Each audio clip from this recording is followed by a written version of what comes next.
Hello students, welcome to maths class. पिछले class में हमने सीखा कि how to solve word problem that is related to right answer और wrong answer type and how to reduce given equation into pair of linear equation form. Means दिए गए समीकरण को रैखिक समीकरण युग्म में कैसे बदला जा सकता है और उसे कैसे हल किया जा सकता है, ये आपने सीखा। Today we will continue the same topic, that is equations reducible to pair of linear equations, and we will take another topic also, and that is word problem or statement problem which is based on speed, distance and time. Okay, let's start our class. Last class में मैंने कुछ homeworks दिए थे आप लोगों को for practice, कुछ questions मैंने दिए थे. Let's check our answers. Okay बच्चों, प्रीवियस क्लास में मैंने जो होमवर्क दिए थे आपको और उसके बारे में मैंने बताया भी था, उसको हिंट भी दिए थे कि आपको कैसे करना है। मैंने सारे क्वेश्चंस के हिंट्स दिए थे, उसके आंसर्स आप चेक कर लीजिए। पहला क्वेश्चन नंबर 1 का second part of question number 1 question था 2/√x + 3/√y = 2 and 4/√x - 9/√y = -1, और इसके आंसर्स आपको मिला होगा x = 4 और y = 9। अब चेक कर लीजिए। नेक्स्ट वन, क्वेश्चन नंबर 1 का third part 4/x + 3y = 14 and 3/x - 4y = 23, और उनके आंसर्स हैं x = 1/5 मिला होगा और y = -2। Next question number 4 5/x - 1 + 1/y - 2 = 2 और 6/x - 1 - 3/y - 2 = 1। इसके आंसर्स जब आपने सॉल्व किए होंगे, ये मैंने आप लोगों को करवा दिया था, उसके आंसर्स मिलेंगे x = 4 एंड y = 5। चेक कर लीजिए। Next question number 5 7x - 2y/xy = 5, और second equation was 8x + 7y/xy, that is equals to 15, and answer is x = 1, y = 1. Clear?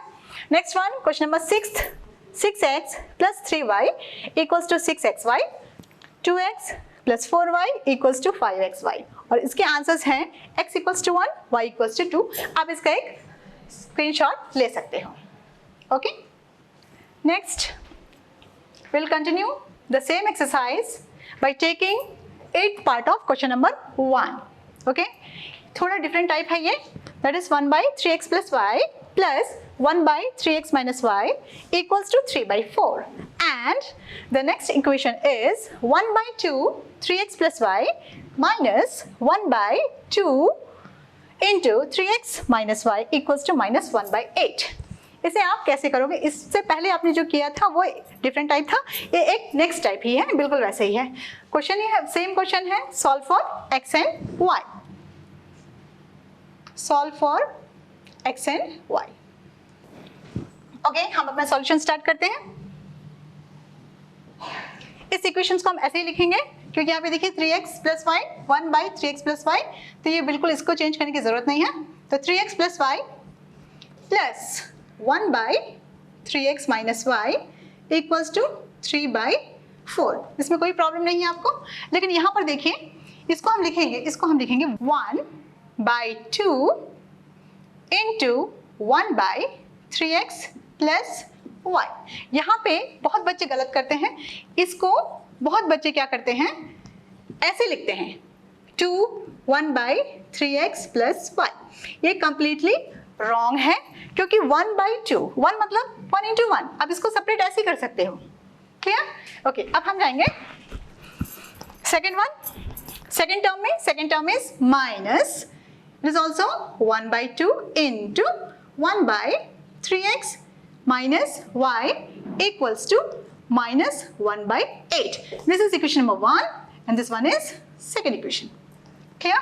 अब यहाँ पे देखिए 1/3x + y, यहाँ पर भी वही चीज है, ये दोनों सेम है, तो हम लोग मान लेंगे, let us put instead of this one we will substitute a, that means let us put 1/3x + y = a. We will substitute the value of this as a a, यहाँ पे हम a डालेंगे, okay, and 1 by 3x minus y as b. Equation 1 and 2 can be written as equation 1 and 2 can be written as, Hindi में ऐसे लिखेंगे, समीकरण 1 और 2 को इस प्रकार लिखा जा सकता है. This one is a plus b equals to 3 by 4, clear? And this one 1 by 2, this whole is a minus 1 by 2 b equals to minus 1 by 8. ये आपका हो गया इक्वेशन नंबर 3 एंड 4. अब यहाँ पे ध्यान से देखिए, उन बच्चों को परेशानी नहीं होगी who knows operation on rational number. जिनको रैशनल नंबर सॉल्व करना आता है, addition, subtraction, multiplication, rational numbers पे, उनको प्रॉब्लम नहीं होगा. लेकिन जिन बच्चों को परिमेय संख्याओं का योग, घटाव, गुणा, भाग नहीं आता है, वे लोग यहाँ पे फंस जाएंगे. तो मैं यहाँ पे आपको एक छोटा सा सिंपल ट्रिक बताने जा रही हूँ कि इसको कैसे सिंपल फॉर्म में हम लिखेंगे. ओके, इस साइड अब हम लिख रहे हैं a plus b equals to 3 by 4. This one, second one is 1 by 2a minus 1 by 2b equals to minus 1 by 8. इन दोनों इक्वेशंस को मैंने एक ही साइड लिखा हुआ है. अब ध्यान से देखिए, यहाँ पे इसको सिंप्लीफाई करने का तरीका बता रही हूँ. इन दोनों को साथ साथ लेके चलते हैं, क्लियर? इसका डिनोमिनेटर, इसका ये अंश, ये हर में कितने हैं 1, हर में कितना है 1, इसका हर में कितना है 4. तो इसका हम एलसीएम जब लेंगे 1 1 4, ओके, तो इसका वही हमें लेना है. हम डायरेक्ट 4 लिख सकते हैं, बट रूल्स के खिलाफ है ये, हमें लेना है प्राइम नंबर्स. ओके, तो ये हो गया, दैट इज एलसीएम कितना हो गया हमारे पास 4. ठीक, अब हम इस 4 से LHS and RHS her terms में हम मल्टीप्लाई करेंगे. ओके, तो ये 4 को हम यहाँ पे लिखेंगे, तो हमारा हो गया ये 4a प्लस यहाँ पे लिखेंगे 4b इक्वल्स टू यहाँ पे लिखेंगे 4. That means 3 by 4 into 4 cancel हो गया, और हमारा इक्वेशन मिला 4a plus 4b equals to 3. Equation number same 3 और 4 लिखने की जरूरत नहीं यहाँ पे. जब हम इसको सिंप्लीफाई करते हैं तो हम इक्वेशन 3 एंड 4 यहाँ पे कर लेंगे. तो this is equation number 3. Clear? In the same form, in the same type, आपको ये सेम मेथड आपको यूज करना है, दैट इज 2 2 एंड 8. यहाँ पे देखिए 2 2 एंड 8, इसका डिनोमिनेटर्स एलसीएम निकाल लेंगे हम, दैट इज 2 1 जा 2 1 जा 2 4 जा, अगेन 2 2 2 जा 4 and 2 1 जा 2 1 जा and 2 1 जा. So LCM will be, LCM कितना होगा इसका 2 into 2 into 2, that is 8. अब क्या करेंगे हम, मल्टीप्लाई each term by 8. तो आप सबके बगल में यहाँ देखिए 8 into 1 by 2a minus 8 into 1 by 2b equals to, ये आपको क्लियर है, minus 1 by 8 into this one 8. तो हमने क्या किया, हमने सबके बगल में हर टर्म्स को हमने 8 8 8 से मल्टीप्लाई कर दिया.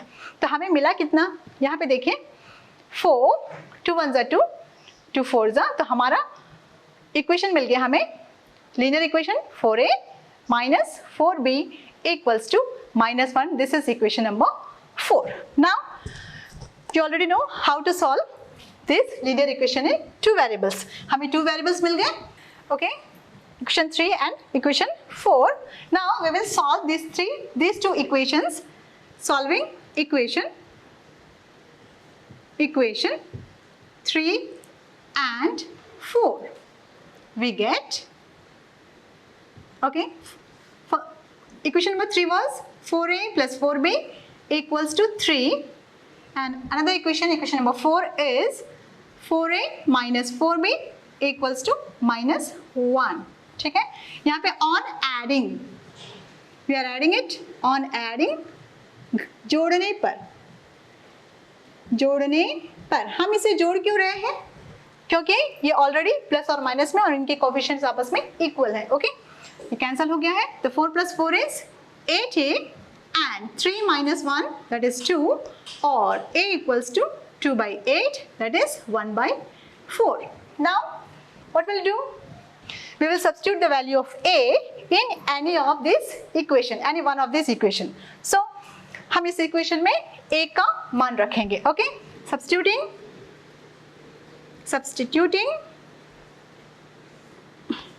the value of a in equation 3. Equation 3 is 4a plus 4b equals to 3. This is the equation 3rd. Okay, 4a, what is the value of a?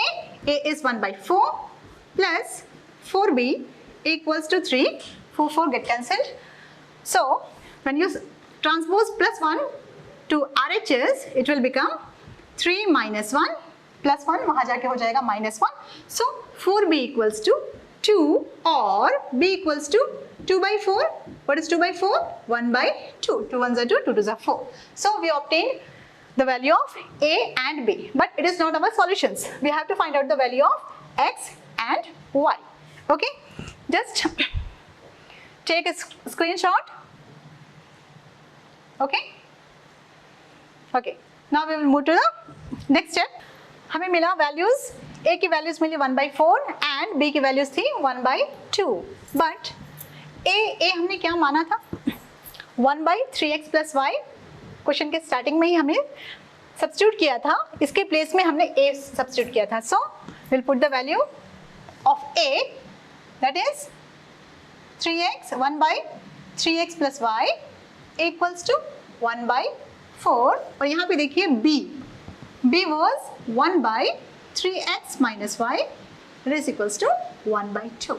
Okay, इसको जब आप क्रॉस करोगे, क्रॉस मल्टीप्लिकेशन करोगे तो मिलेगा आपको 3x और 3x + y. 3x + y को 1 से करोगे वही चीज, 1 × 4 that is 4. This is equation number 5. And here 3x cross कीजिए, 3x - y equals to 2 1s are 2. This is equation number 6. Again you obtained linear equation 2 variables, but यहाँ पे variables क्या है? x and y है. बस अभी हमें 5 and 6 को सॉल्व करने से बस है. तो हम करेंगे solving equation 5 and 6. We get equation 5 is 3x + y equals to 4 and 6 one is 3x - y equals to 2. On adding again, because +5 and -5 will get cancelled. So 3 + 3 is 6, 4 + 2 6, or x equals to 6/6. Or what is the value of x? X is 1, and we substitute the value of x in any one of these equation 5 or 6. तो हम substitute करेंगे x equals to 1 in equation 5. What will we get? We will get, this is 3x + y equals to 4. What is the value of x? X is 1. So 3 × 1 plus y equals to 4, or y equals to 3 1s are 3. ये इस तरफ जाएगा तो हो जाएगा minus, तो y हो गया y equals to 1. So our answer is x equals to 1 and y equals to 1. Clear? हमारे ये आंसर हो गया है. इसको हम वेरीफाई कर सकते हैं. इक्वेशंस में हम इसके वैल्यूज पुट अप करके देख सकते हैं LHS और RHS आपस में इक्वल है कि नहीं. आप अपना वेरीफाई कर सकते हैं. ओके, ये क्लियर हो चुका है. अब हम बढ़ेंगे अपने नेक्स्ट टॉपिक पे, that is word problem which is based on speed, time and distance. Okay, now we will move to the next topic, and the topic is word problem or statement problem that is based on speed, time and distance. Okay, now I'm going to read a question that is from your textbook, example 19. पहले हम questions पढ़ते हैं, उसके बाद हम इसके बारे में डिस्कस करेंगे कि ये है क्या. Okay, now the question is, A boat goes 30 kilometre upstream and 44 kilometre downstream in 10 hours. In 13 hours, it can go 40 km upstream and 55 km downstream. Determine the speed of stream and that of the boat in still water.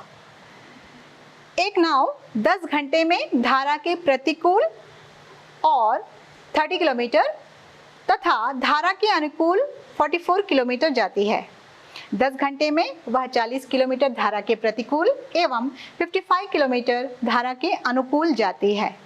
धारा की चाल तथा नाव की स्थिर पानी में चाल ज्ञात कीजिए. ओके, इस क्वेश्चन में आपने देखा होगा कुछ कुछ टर्म्स आपको मिला होगा, अपस्ट्रीम, डाउनस्ट्रीम. ओके, तो ये चीज है क्या, अनुकूल, प्रतिकूल, ये चीज आपको है क्या. मान लीजिए आपने देखा होगा पानी में, what is stream? Stream means flow of water. धारा पानी की चाल को हम बोलेंगे बहाव, पानी के बहाव को हम बोलते हैं धारा. Flow of water, that is stream. पानी है, आपने देखा होगा पानी में जहाज या नाव, बोट, ओके, जा रही है. इसमें बोट का कुछ स्पीड होता है. ओके, इस बोट का स्पीड है, और जब हमें बहाव होता है, बहाव का भी कुछ स्पीड होता है. ओके, जब ये बोट एक डायरेक्शन में जाता है, इस डायरेक्शन में जाता है, और जो स्ट्रीम का जो डायरेक्शन है वो भी सेम डायरेक्शन में है. ओके, आपने लो टाइड और हाई टाइड के बारे में सुना होगा. पानी जो है बहती है. ओके, तो इसका डायरेक्शंस, यहाँ पे देखिए बोट जा रहा है आपका इस तरफ, और पानी का जो बहाव है ये भी इस तरफ है. तो अब बताइए, क्या बता सकते हैं कि इसमें स्पीड, बोट की स्पीड ज्यादा होगी या कम होगी? मान लीजिए इसका स्पीड है 10 किलोमीटर पर आवर बोट का. ओके, एक बोट है, और ये जो स्ट्रीम्स है, वेव्स है, इसका जो स्पीड है 2 किलोमीटर पर आवर. ओके, अब आप इजीली बता सकते हैं कि बोट भी इस तरफ जा रही है, पानी का जो डायरेक्शन है वो भी इस तरफ है. दैट मीन्स नेचुरली इन दोनों का स्पीड जो है, बोट का स्पीड बढ़ जाएगा. कितना बढ़ेगा? इसका 10 है, इसका 2 है, तो इसका अब इसका स्पीड हो गया 10 + 2 that is 12 kilometre per our. Okay, समझ गए? अब मान लीजिए ये जो वेव्स है, इसका डायरेक्शन इस तरफ ही है. ओके, और यहाँ से एक दूसरी नाव आ रही है. ओके, ये दूसरी नाव आ रही है इस तरफ, इसका डायरेक्शन इस तरफ है. ओके, इसका स्पीड भी वही था, सोच लीजिए. बोट की स्पीड थी 10 किलोमीटर पर आवर, और इस पानी का जो स्पीड है वो कितना है? 2 किलोमीटर पर आवर. अब बताइए इस बोट का स्पीड ज्यादा होगा या कम होगा? आप थोड़ा सा थिंक करके बताइए. जब नेचुरली आप गए होंगे, बोट पे सफर करते हैं, द्वीप समूह में रहते हैं आप लोग, तो आपको बता सकते हैं, क्योंकि काफी लेट हो जाएगा, इसका स्पीड कम हो जाएगा. अब इसका स्पीड कितना हुआ? वेव्स का था, ये जो पानी का जो बहाव था वो था 2 किलोमीटर, और इसका बोट का स्पीड था 10 किलोमीटर. अब इसका स्पीड कम होके 10 - 2 हो जाएगा. दैट इज इसका स्पीड हो जाएगा 8 किलोमीटर पर आवर. ये समझ आया? इसको ऐसे समझे, इसको बोलेंगे जो सेम डायरेक्शन है, जब आपका स्पीड बढ़ जाता है बोट का, इसको हम बोलेंगे डाउनस्ट्रीम, और हिंदी में बोलेंगे अनुकूल. अनुकूल, अनुकूल, जब से अनुकूल का वर्ड मतलब ही ऐसा होता है कि सिचुएशन आपकी अनुकूल है, विपरीत नहीं है. ओके, ये जब ऑपोजिट डायरेक्शन में होता है और बोट का स्पीड कम हो जाता है, तो इसको हम बोलेंगे अपस्ट्रीम. बोट अपस्ट्रीम जा रहा है. इसको याद कैसे रखोगे? अपस्ट्रीम, हिंदी में बोलेंगे इसको प्रतिकूल. प्रति का मतलब ही ऑपोजिट होता है, प्रति, अगेंस्ट. ओके, इसे आप याद कैसे रखोगे? या फिर याद करने का बहुत अच्छा सिंपल सा तरीका है. अब जब सीढ़ी अप जाते हो, सीढ़ी जब स्टेयर्स पे चढ़ते हो, जब अपवर्ड जाते हो, अप जाते हो, तो आपकी स्पीड नेचुरली कम हो जाएगी. और जब आप वहां से उतरते हो, डाउन की तरफ आते हो, तो आपका स्पीड बढ़ जाता है. डाउन स्ट्रीम होगा तो आपको वक्त कम लगेगा, अपस्ट्रीम होगा तो वक्त ज्यादा लगेगा. तो अपस्ट्रीम और डाउन स्ट्रीम शायद मुझे लगता है आप लोगों को समझ में आ गया होगा. तो डाउन स्ट्रीम में बोट की स्पीड, और बोट की स्पीड यहाँ पे है 10 और इसकी स्पीड है 2. ओके, तो ये हो जाएगा 12. इसमें अनुकूल डाउनस्ट्रीम में, और अपस्ट्रीम में क्या हो जाएगा, बोट की स्पीड थी 10 और इसकी स्पीड थी 2। तो क्लियर। अब हमें इस क्वेश्चन में ना तो हमें बोट का स्पीड पता है और ना ही स्ट्रीम धारा की चाल मालूम है, तो हम क्या करेंगे, बोट की स्पीड हम ले लेंगे x और ये जो वेव्स है, ठीक है, इसका स्पीड ले लेंगे हम y। तब डाउनस्ट्रीम में इसका स्पीड कितना होगा, बोट का स्पीड अब बता सकते हैं। तो डाउनस्ट्रीम में बोट का स्पीड हो जाएगा x + y km/h, क्लियर। और अपस्ट्रीम में कितना होगा, अपस्ट्रीम में स्पीड ऑफ बोट हमने लिया है x और वेव्स का जो स्पीड है वो हमने लिया है y, तो x - y km/h किस केस में, अपस्ट्रीम में, क्लियर। ओके, अब हम बढ़ते हैं अपने क्वेश्चन की ओर। ओके, आप लोग अपस्ट्रीम और डाउनस्ट्रीम का कॉन्सेप्ट तो आप लोग समझ गए होंगे। अब क्वेश्चंस रीड करिए, दोबारा से क्वेश्चन रीड करिए आप, स्क्रीन पे आपके क्वेश्चंस है। ए boat goes 30 kilometre upstream and 44 kilometre downstream in 10 hours. Okay, question आपने रीड कर लिया, तो उसमें है boat find the end determine the speed of stream and that of boat. तो बोट और स्ट्रीम हमेशा याद रखिए, बोट की स्पीड हमेशा स्ट्रीम से ज्यादा होगी, धारा की चाल कम होगी, बोट की स्पीड ज्यादा होगी। ओके, तो हम ले लेंगे let the speed of boat in still water, यहाँ पे स्टिल वाटर लिखा हुआ है, equals to x kilometre. Still water क्यों बस के लिए नहीं लिखता है कि ये बस गोज इतना kilometre in still road, because road जो है मूव नहीं कर रहा है, बट पानी जो है पानी में मूवमेंट हो रहा है। ओके, सो इन स्टिल वाटर, रुका हुआ पानी में बोट का स्पीड कितना है, हमने माना है x। Okay, and next one जो अननोन क्वांटिटी है, that is speed of stream equals to y kilometre, धारा की चाल। ओके, मान लिया स्थिर पानी में नाव की चाल x और धारा की चाल y है।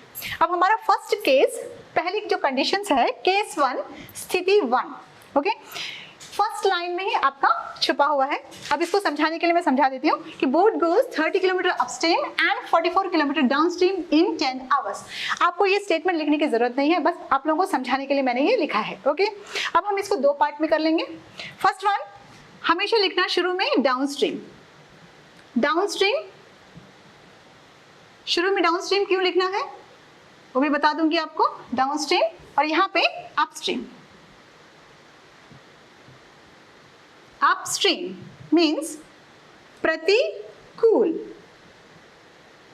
और डाउनस्ट्रीम मीन्स अनुकूल। सबसे पहले हम स्पीड ऑफ बोट ले लेते हैं।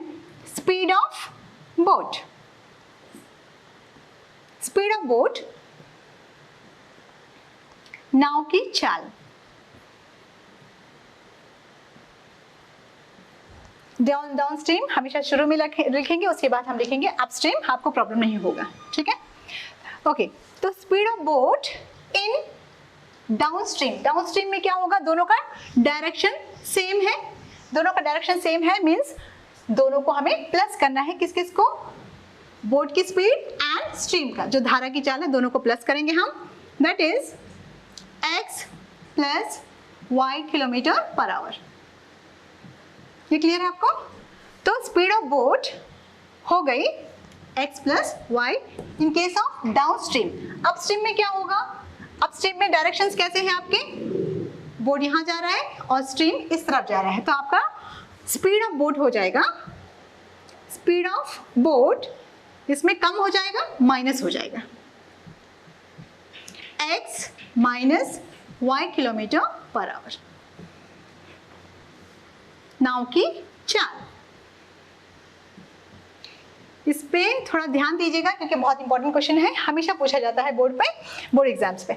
ओके, ये इससे हम दिखाते हैं स्पीड। एक काम करते हैं, हम स्पीड को हम दिखाएंगे हम S से, क्योंकि ये पहला है डाउनस्ट्रीम है, तो डाउनस्ट्रीम के बारे में हम करेंगे तो ये S1 स्पीड 1 और ये हो गया स्पीड 2।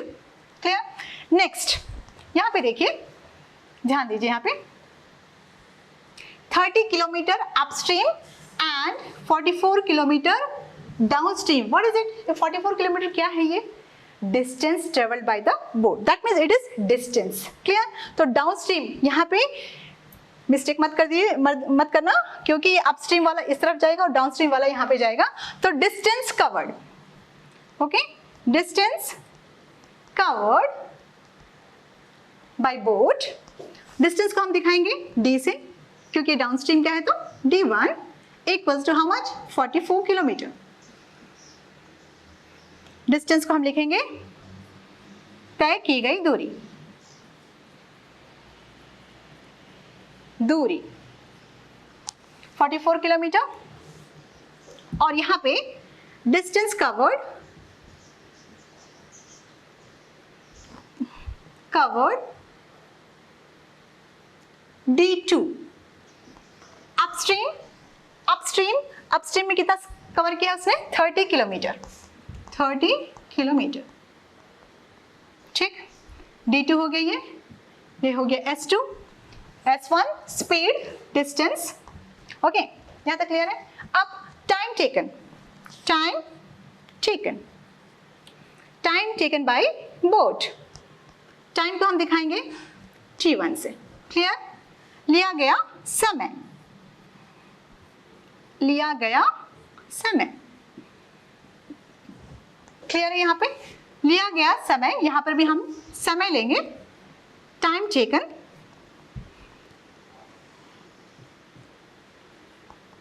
दैट इज T, और ये सेकंड वाला है अपस्ट्रीम के बारे में बात कर रहे हैं हम, T2। यहाँ पे हम लोग किस लिए गए, थोड़े से हम साइंस पे आते हैं। साइंस पे आपने सुना होगा, अभी हम यहाँ पे स्पीड की बात कर रहे हैं, स्पीड चाल के बारे में बात कर रहे हैं। तो स्पीड इक्वल्स टू आपने साइंस में पढ़ा होगा distance travelled by time taken. Clear, distance travelled by time taken. और टाइम इक्वल्स टू, चलिए इसको क्रॉस करते हैं और इसको दिखाते हैं एस इक्वल्स, सॉरी, और इसको हम ऐसे दिखा सकते हैं S equals to D by T और T equals to D by S. ये क्लियर हो गया आपको। तो time equals to distance travelled by speed. Clear. अब यहाँ पे T1 में देखिए, T1 में ये क्लियर हो गया आपको। तो हमारा T1 हो गया d by S, d by S. Okay,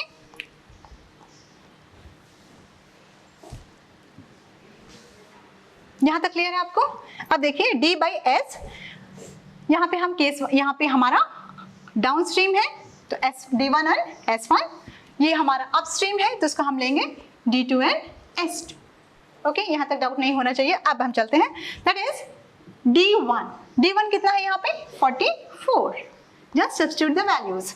S1 speed of boat in downstream is x plus y, clear, and here D2 is 30 by S2 speed of boat in upstream, प्रतिकूल में इसकी चाल हो गई x minus y।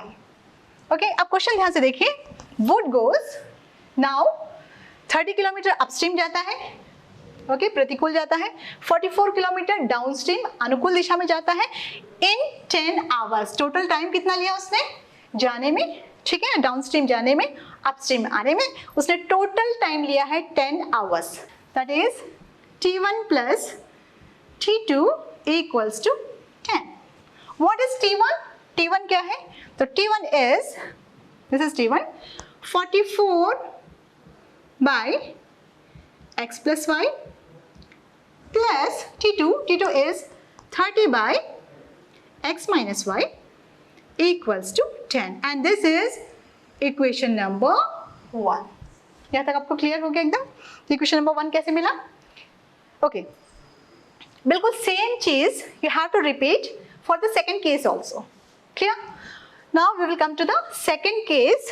Second case, उसमें भी बिल्कुल हम निकालेंगे speed, distance and time. Okay, speed, distance and time बिल्कुल डाउनस्ट्रीम एंड अपस्ट्रीम की तरह। ओके, नाउ केस 2 ये हो गया होगा। अगर आप लिख नहीं पा रहे हैं, नोट नहीं कर पा रहे हैं तो इसका एक स्क्रीनशॉट ले लीजिएगा। केस 2 में देखिए, boat goes 40 kilometre upstream, 40 kilometre प्रतिकूल और 55 किलोमीटर डाउनस्ट्रीम अनुकूल जाता है इन 13 आवर्स, 13 घंटे में। बोट इतना किलोमीटर जा रहा है। ओके, सेम हमें दो कॉलम्स बनाने हैं, ठीक, डाउन स्ट्रीम और एंड अपस्ट्रीम। तो डाउन स्ट्रीम में आपको पता है स्पीड ऑफ बोट कितना होगा, डाउन स्ट्रीम में प्लस ही होगा, speed of boat plus speed of stream और किलोमीटर पर आवर, और अपस्ट्रीम में कितना होगा, x minus Y kilometre per hour. यहां तक आपको कोई डाउट नहीं होना चाहिए। Okay, next one, distance covered और distance travelled by boat that is d1, किसमें, डाउन स्ट्रीम में। अब डाउन स्ट्रीम में देखिए, अनुकूल में देखिए डाउन स्ट्रीम में कितना जा रहा है, 55 किलोमीटर, तो ये हो गया 55 kilometre. Okay, 40 kilometre in upstream, upstream जो प्रतिकूल है वहां पे जा रहा है 40 kilometre. Now time equals to distance by speed, तो यहाँ पे d1 हो गया 55 and by s1 is x plus y, okay, hours. Here also time taken t2, that is distance covered by speed of boat, that is 40 by x minus y, means downstream जाने में, upstream जाने में और downstream जाने में उसे total 13 hours लगे। इसका मतलब टाइम 1 प्लस टाइम 2, यहाँ से यहाँ तक अपस्ट्रीम गए, यहाँ से यहाँ तक अपस्ट्रीम, डाउनस्ट्रीम एंड अपस्ट्रीम दोनों जाने के लिए, तो T1 plus T2 equals to how much, 13 hours. Substitute the value of T1. T1 is that is time taken. T1 is 55 by x plus y, ये दिख रहा है आपको, 55 by x plus y plus T2 is 40 by x minus y equals to 13. This is equation number 2. First one was, मैंने यहाँ लिखा है जो हमें फर्स्ट केस में मिला था, 44 by x plus y plus 30 by x minus y equals to 10, और सेकंड इक्वेशन हमें मिला है दिस वन। अब इन दोनों इक्वेशन को हमको सॉल्व करना है। इससे जस्ट पहले हमने जो सॉल्व किया था बिल्कुल यही मेथड था, अब आपको वही मेथड फॉलो करने हैं। आप इसका एक स्क्रीनशॉट ले सकते हैं। ओके, केस 1 और केस 2 से आपको दो इक्वेशंस मिल गए, इक्वेशन 1 एंड 2।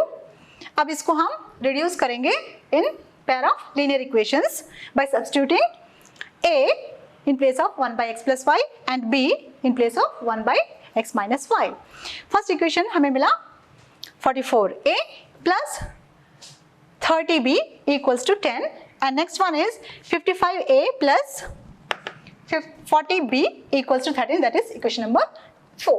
Okay, अब हम इसको इक्वेट करेंगे, कोफिशिएंट्स इक्वेट कैसे करेंगे, अगर ये 55 को अगर हम सबसे मल्टीप्लाई करने जाएंगे तो काफ़ी बड़ा नंबर आ जाएगा, उसी तरह 44 को भी इस पूरे से मल्टीप्लाई करेंगे तो काफ़ी बड़ा नंबर आ जाएगा।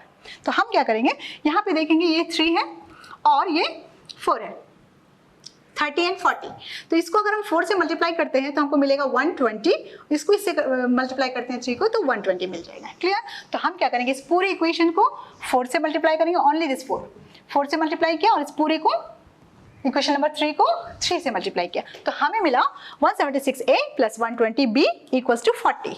ओके, 4 से मल्टीप्लाई किया, जब इसको 3 से मल्टीप्लाई किया 55 into 3 165a plus 120b equals to 39। Okay, अब इसको हमने सब्ट्रैक्ट किया, बिकॉज दोनों का सिंबल सेम था तो हमने इसका साइन चेंज किया, इन दोनों को माइनस किए तो हमें मिला 11b, कैंसिल हो गया, 40 minus 39 that is 1, so we obtain the value of a that is 1 by 11. Clear? Okay, from equation 1, the way substitute the value of a in any one of this equation. In this case, I have put the value in equation 3. Okay, the equation 3, sorry, from equation 3, 44a plus 30b equals to 10. तो 44a, तो a का value हमने डाला है 1 by 11 plus 30b equals to 10, 11 4 is 44, 4 को हमने उस तरफ ट्रांसपोज किया राइट साइड पे, तो 10 minus 4 is 6 and 30b, तो b हो गया 6 by 30, that is 1 by 5. Now you obtain the value of a and b. A is 1 by 11, b is 1 by 5. Now what is a here? A is 1 by x plus y equals to 1 by 11.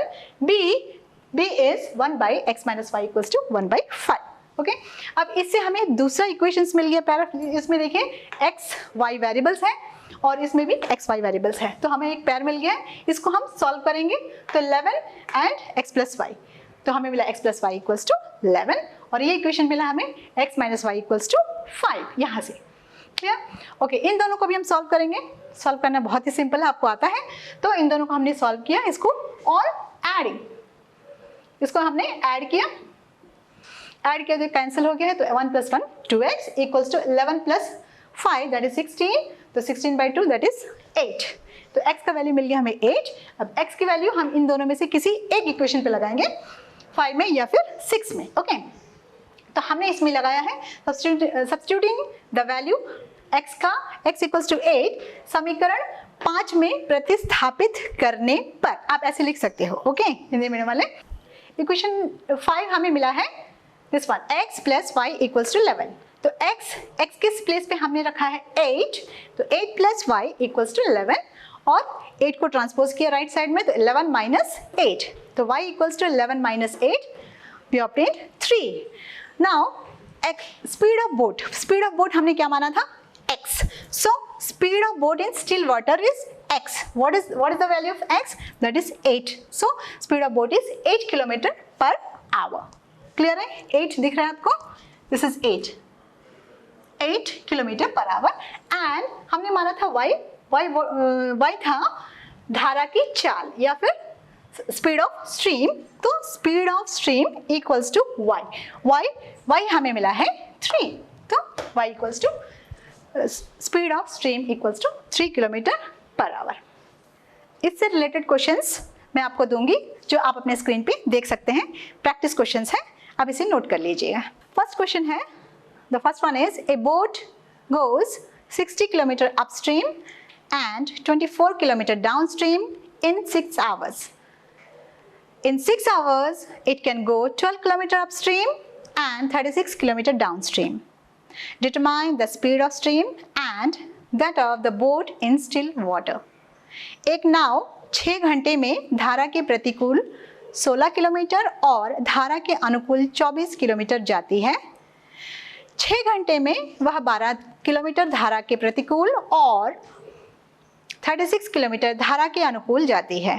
धारा की चाल तथा नाव की स्थिर पानी में चाल ज्ञात कीजिए। Second question, A boat goes 25 kilometre upstream and 33 kilometre downstream in 8 hours. In 15 hours, it can go 40 kilometer upstream and 77 kilometer downstream. Find the speed of stream and that of boat in still water. एक नाव 8 घंटे में धारा के प्रतिकूल 25 kilometre तथा धारा के अनुकूल 33 किलोमीटर जाती है। 15 घंटे में वह धारा के प्रतिकूल 40 किलोमीटर और धारा के अनुकूल 77 किलोमीटर जाती है। धारा की चाल तथा नाव की स्थिर पानी में चाल ज्ञात कीजिए।